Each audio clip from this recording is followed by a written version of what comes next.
All right, so with create, you are going to recall, run, and reward. So write that down. With create, we have recall, we have run, and we have reward. So with the recall, what we're going to have you do is pick an emergency word. It could be anything you want to be. You can use your dog's name if you'd like to. Yes, there will be a recording for you guys to listen to later, but thanks for joining. I'll get it out to you, certainly. So if you take, for example, the TV being on, it is normally always on in my house. It's actually not even on right now just because we're chatting. So when I go to someone else's house, I don't even notice it. It's just complete background noise to me. It's completely irrelevant. Doesn't bug me. Don't care it's there. The same thing happens to your dog if you keep repeating their name over and over and over again without any kind of reward. What ends up happening is it just becomes irrelevant background noise. So, and you might not even realize how many times in conversation you say your dog's name. You might think it's like, oh, it's once or twice I say throughout the day. Nope. Count it next time, guys. Try to keep a tally throughout the day. I talk to my dog all the time, and just even talking back and forth between, another person in the house. Hey, Fido did this today. Fido did that today. It's just becoming background noise, so it's losing its value. So I like to pick a different word. Again, you can still pick the name if you want to, but some different words you can train your dog to are duck, whoa, hey, oops. It can be anything. Doesn't matter. It can be a different language. Does not matter. But those are some of my favorite ones that I've heard of before. So you're going to pick an emergency word, and then you're going to train your dog to love it. Just love understanding what that word is. So again, with my dogs, I have so many nicknames for them. I never say their actual name unless I need to call them out, unless it's like an emergency. So yeah, you heard me say my guy's name a few times today, but you also got some rewards for it. You couldn't see it. So here we have my little guy Jeter, and I am going to show you how to, if you want to do the name, great, just know that you'll have to do this activity again and again from time to time, just because you're going to wear out the name. But I'm going to show you how to show you how to train that word. And it might be, again, anything you want it to be, really. So here, I'm going to say his name. I'm going to then move my hand to give him the treat. When I say the word, that is what releases my hand to give him the food. You don't want to do it at the same time. It's always the word, then you move your hand with the treat. He's learning by association, so we're building tons of value here. So it might be kind of hard to hear, but right before I say move my hand, I'm saying my word.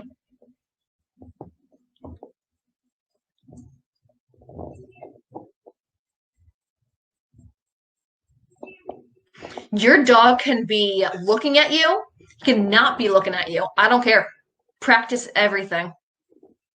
And I don't care if your dog responds to the word. You're still going to give him that treat anyways. And that might sound weird. Like, why am I giving him a treat if he's ignoring me? So at one point, when I first got him, people scared him. He would bark and lunge at people. And when we were on a walk, there were people off. Actually, we were by our house here. So my house is in the background, or is behind us. In the background here is the neighbor's house. And there were people over there. And he was really like hyper focused on it. So I just said his name, gave him treats. Said his name, gave him treats. I didn't care that he didn't look back to me. I was prepping him to respond in that situation. And now he will, no problem. So I'll go through one more time here. Say the word, move your arm to give him the treat. He can be staring at you. Great.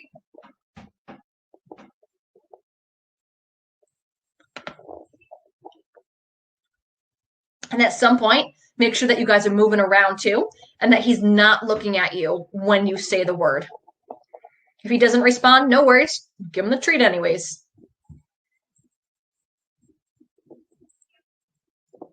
And this is something that you want to make sure that you practice everywhere. Dogs don't take what they've learned in one situation and just do it perfectly everywhere. So do it on your walk, do it in different places of the house, do it in your yard, friend's house, wherever you might go that you need your dog to respond to that emergency word. So after you've picked and trained the emergency word, we add in running.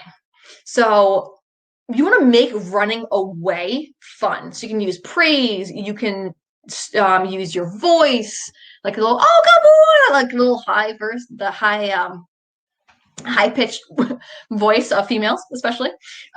They love, and just add in general excitement. I have a question, Andrew. Can we start building this word now? Example, do we have to wait until the create phase before we start shaping this emergency word in response? No, you can start right away.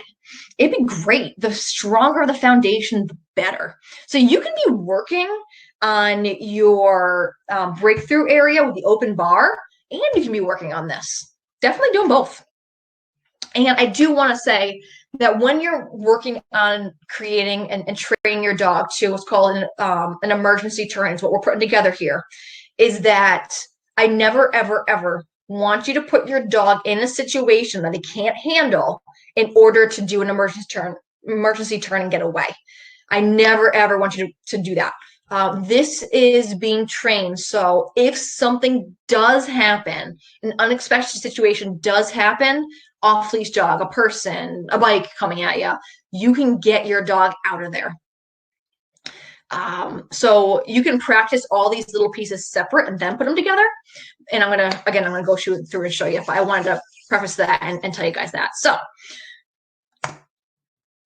you can see he's having fun here.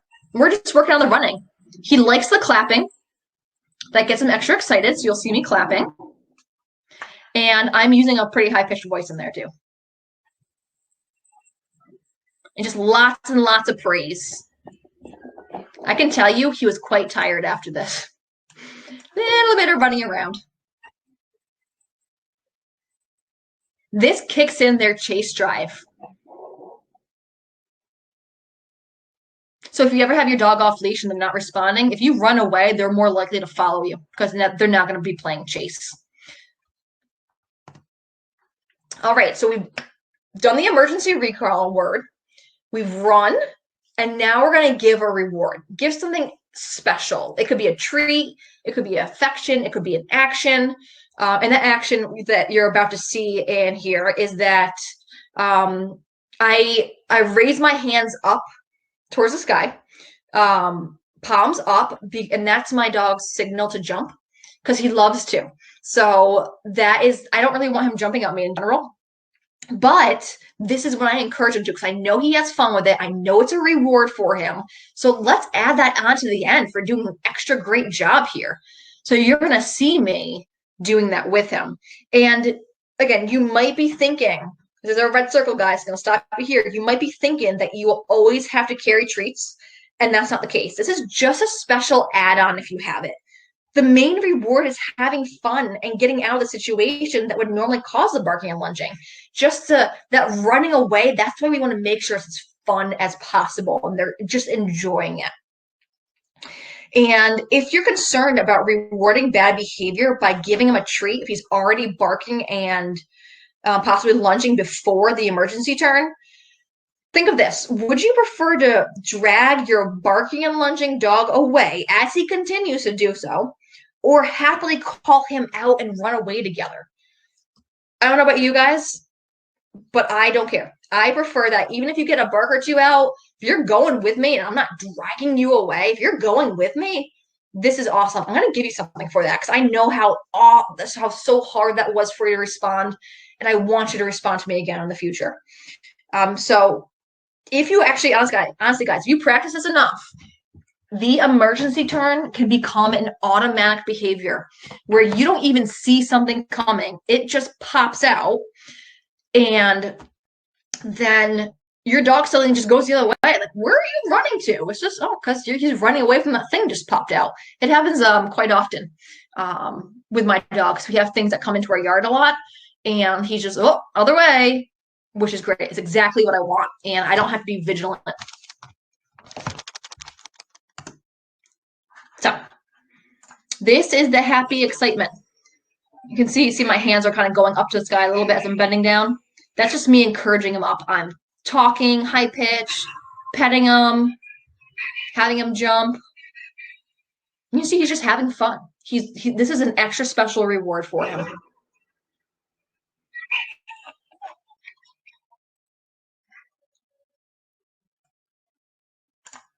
All right, so let's put all three pieces together. And we're going to put the recall, the run, and reward all together here. And I'm going to show you what this looks like. And it's going to be a little bit harder here for you to hear me say his name or his emergency word. So I will kind of try to get into where it's being said and say it for you guys here. So right there, I said Jeter. Praised like crazy, ran away, and had some fun. And you're going to see that I do give him a reward every once in a while. I'll give him an extra treat. Yes, guys, recordings will be actually emailed to you. Said Jeter right there. He ran away. He's having fun doing so. I don't even care if he runs past me. You're just going away. I got a treat on that one. Said his name. He responded, I'm running away. And you can see he's having a lot of fun. And that's what I want from him here. I just want you to have fun. And I'm going to wait for him to look away. I'll say Jeter right here. He responds, I'm running away. And because I knew in this presentation with you guys today that I was going to be saying his name a lot because it's an emergency word, I have him in another room so he's not hearing me say it 20 times. I'm not wearing out that name. Have you guys look through it one more time. So I'm going to say Jeter. We're going to run, get lots of extra love and attention, and we're having some fun. We're jumping up. I might be biased, but I think he's pretty cute. Say Jeter right about there. We're going to run away. And he's going to get a reward there. And then I say his name there, and we run away again. And as we're running, he's getting lots of praise.